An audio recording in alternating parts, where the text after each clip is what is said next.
Viime vuosien kiistellyin hengellinen johtaja Jeesus Nasaretilainen on kuollut. Hän menehtyi ristiinnaulittuna Golgatalla illansuussa maaherra Pontius Pilatuksen vahvistaman kuolemantuomion mukaisesti. Jeesus Nasaretilaisen tuomitsemista edelsi pitkä luottamuspula juutalaisten ylipappien ja Jeesuksen välillä.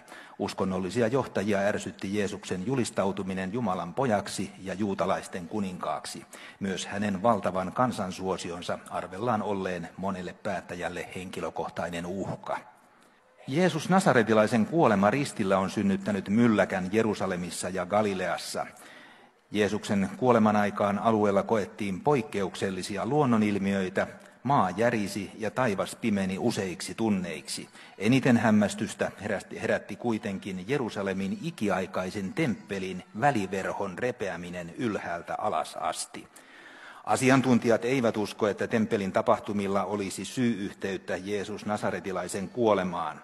Opetuslasten mukaan yhteys on päivänselvä ja linjassa Jeesuksen aiempien opetusten kanssa.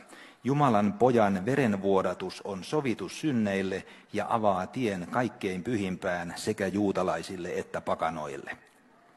Jeesus Nasaretilaisen väitetään nousseen kuolleista. Asiasta kertoivat ensimmäisenä naiset, jotka olivat menossa haudalle voitelemaan Jeesuksen ruumista.